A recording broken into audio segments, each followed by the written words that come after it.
And some mornings when you go there, you see children paddling to school. Half hour and a half to get to school. Every afternoon you see them paddling back. They go to school tired. They come home tired. Sometimes even on the highway, even along the coastline. Children in the West Coast for Bees with $5,000 a week to go to the Berbice High School across that bridge. And all that we have asked is that we must help every single child to get to school. And I'm glad to hear Mrs. Rahman announce that a school bus has been provided for the Shaheed Boys and Girls Orphanages. Congratulations. Many children do not go to school because they have no transport.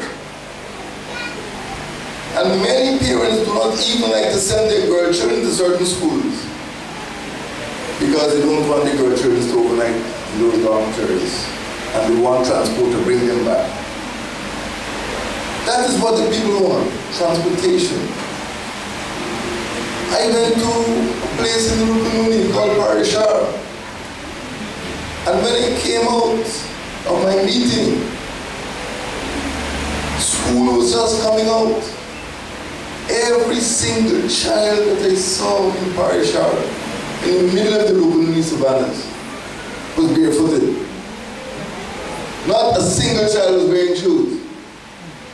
Walking on the grass, walking on laterite. Barefooted. Even some schools have no floor. They have a roof and walls, and it's mud below. So we've asked that we provide transportation for every school child. We provide meals so that the children, when they go to school in the morning, I understand what you're saying, Mrs. Rahman. Food is not cheap. But if a child goes to school without having breakfast, that child lying on the table can't concentrate. They to the back, get a lot of food, they're fighting. I see them right in the back. They're strong, so they're getting breakfast in the morning. But a lot of children don't get food. And they either stay home or they go to school and fall asleep. And then, of course, they must have books. Because the book contains the written words. Remember when the Holy Quran was presented? The word was read, R-E-A-D. 3 important religions. I don't want to make comparisons, but 3 important religions share that patriarch Ibrahim. The religion of Islam, the religion of Christianity, and the religion of Judaism. And all 3 are based on holy books. And we must read to understand what those books contain. And that is why those are the 4 things that we hold out in our government for children. That they must have uniforms to wear, transportation to get to school, meals, and books. Free. We owe it to them to give them that start in life. We cannot abandon them. We don't want to see street children. We don't want them destitute. We want them to be able to grow up as citizens of this beautiful country. But they can only do that if they have education. They can only do that if people and institutions like the Shaheed Boys and Girls Orphanages look after children, the weakest and most vulnerable members of society, and help to give them that correct start. I'm very happy to be here this afternoon because you're doing what every Guyanese ought to be doing, looking after our children. I believe in this country. I believe we have a bright future, but we have to ensure that the children of this country can inherit the land that we ourselves inherited from all foreparents. Next year, 10 months from now, on the 26th of May, this country will be celebrating its 50th anniversary of independence. I asked the Guyana United Salary Islamic Anjuman, an old, honorable, noble religious organization, to set itself an independence target, set itself an independence objective, a goal. On the 26th of May 2016, we will achieve a specific goal, particularly with regard to children. The whole country must be able to celebrate a sort of rebirth. Those of us who are old enough to remember, not Mrs. Rahman, she's not 50. It is true, you're not 50. Again, I speak the truth. But we had a dream. We had a dream that Guyana would be a bountiful place. And I still have that dream. Those of you who've been to Anguilla, those of you who've been to Antigua, St. Kitts, Nevis, Barbados, would know that Guyana is truly a blessed country.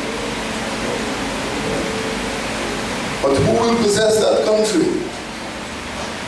You and your children will possess that country. And that is why I'm so concerned that we have an education system which allows our young people to grow up and inherit this beautiful land. You're not going to find another place like Guyana easily, not in the Caribbean, not many places.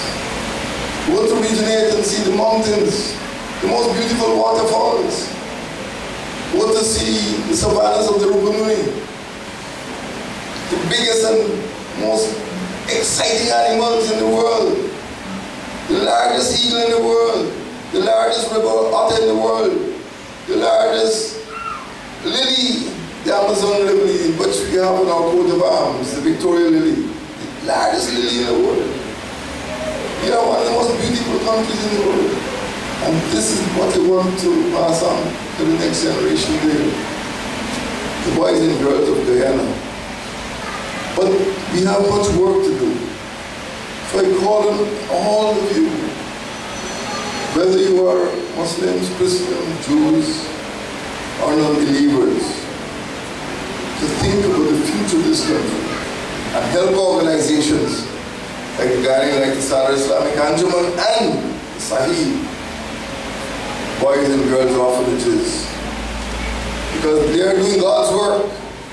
They're looking after the children to make sure that future generations do not have to go through the sacrifices that past generations have to go through. We must be proud of this country. We've had too much conflict. We've fought among ourselves too long. Minister Amnali knows, and she should not be surprised, that I chose to set up something called the Ministry of Social Cohesion. And that I chose her to be the head of that first Ministry of Social Cohesion. Why?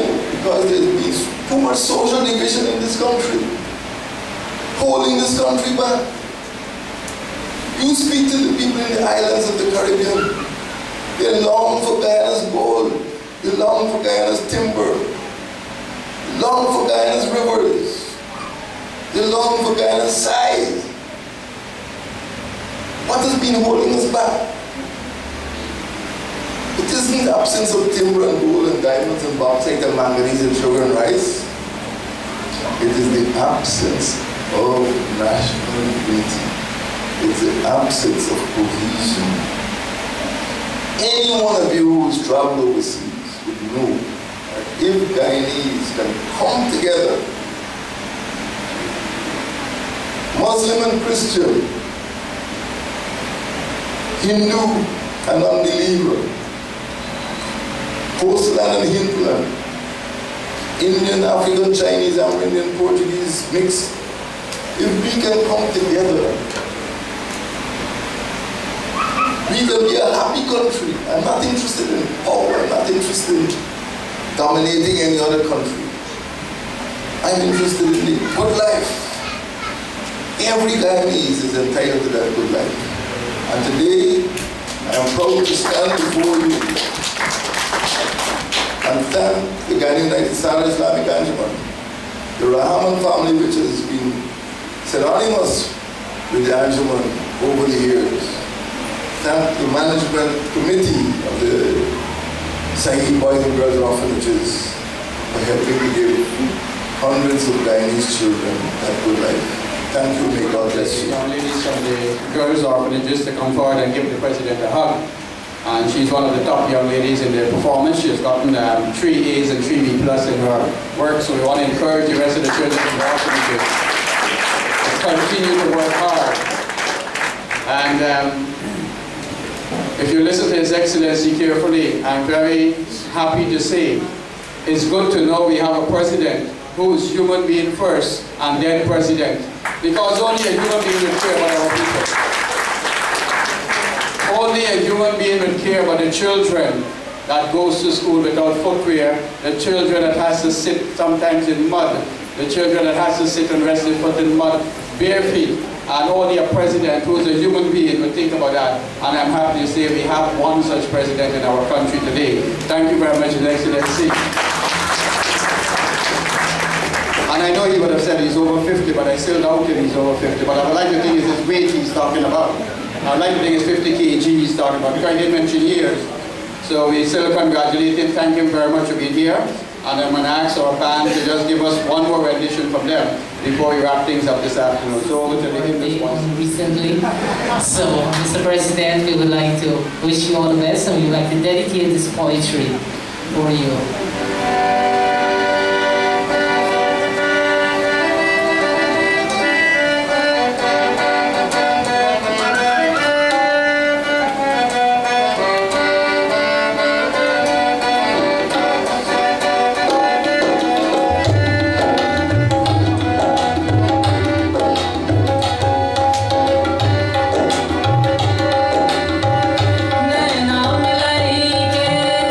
Naina milai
thanks. This gentleman is from the west coast of Demerara. He's the president of the Anna Catherine Islamic Complex. And on the last visit of His Excellency to the complex, he was given us a challenge. He was said by the time we celebrate our 50th birthday next year, as Guyana is celebrating their 50th anniversary, he has given us a challenge to help our community. Not to help ourselves, but help our community. And we've taken that challenge very serious, His Excellency. We have taken it serious. And next Saturday, the 1st of August, we'll be holding the first of such programs in the community. We'll be holding a health fair and medical clinic for the residents of the west coast of Demerara. So let His Excellency know we are taking this challenge very serious. But to tell you more about that, another gentleman who, if you weigh His Excellency and you weigh Hakeem Khan on a scale, one might be a little bit over in terms of the hard work they do to make sure progress happens. One is one's president. I won't tell you who is that, which way it goes, but you'll know when he comes up here.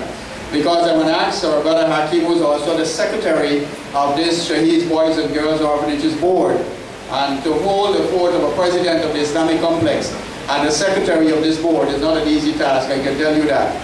And he's going to come up here, he's going to make a few remarks, and then give you his vote of thanks on behalf of all of us. So let's invite him. Alhamdulillah Rabbil Alameen, As-salatu was-salam ala Rasulil Kareem. Our dear Master of Ceremonies, our brother Riaz Hussain, Excellency, my President, and members of the front row, the second row, the third row, the fifth row, the row till to the back of the building. You're all very important to us this afternoon. And I want to say how happy we are to have in this building here such an august crowd to join with the children to celebrate Eid al-Fitr. And I want to say the background, you know, the Anna Catherine Islamic Complex and the Sadr Islamic Anjuman, they're very closely associated. And last week's program would have been a joint program. So many persons have asked if the Shaheed orphanages, the Sadr Anjuman, ACIC work together, there's an Eid Fest, why do you need another Eid Fest? My dear brothers and sisters, I think Sister Dolly would have touched it in her speech. And one of the things that we have found, especially working with the children of these institutions, and we find it's a similar trait against the children of similar institutions, is that the negative stigma that is associated with children of these institutions. And we found that in the schools. When the children of these institutions go to school, and if they don't do the homework, and the teacher asks them, you haven't done your homework, and they say, oh, that's his child from the orphanages. Oh, okay, that's fine. No emphasis. It is as if it's an accepted norm that these children must do. They must not meet the requirement of other children who are considered much more luckier than they are. And, you know, I have listened to many speeches as regards orphans and children. And I tell you, in the month of Ramadan, I listened to many more speeches like that. Because everybody comes to you and tell you they're going to collect your money to help the children, destitute children, vulnerable children, and children of the orphanage. And you have an orphan sponsorship program, and you're helping and so on. My dear brothers and sisters, if you will agree with me, I have never heard a speech in all my life and all my organization life with the sincerity that I heard from His Excellency the President. I say that to you because it is exactly what is needed from the people who are in charge or in decision-making capacities of this country. And even in smaller capacities, maybe not like His Excellency, but in our small organizations. The sincerity there is lacking sometimes. And we don't want to boast. Many people tell us, you know how many years we've been here. I've been asked to produce a brochure at the beginning of Ramadan and circulate it and show the pictures of what we're doing. My dear brothers and sisters, the management committee refused. We will not do that. We want to do things with sincerity. We want you to come and see what we're doing. We want you to speak with the children. We want you to measure the facilities that we try to provide here with the facilities that you have in your homes, and to tell us if there's any way that it is different. That is what we're trying to do. And we have raised this many times before with the previous administration, many, many years. And this government is less than 100 days, sorry. His Excellency has us mixed up with this wars, you know, this years and 50 and something. You know, we've asked for an increase of a subvention, and in less than 100 days, the President and his administration can recognize that $1,000 US per year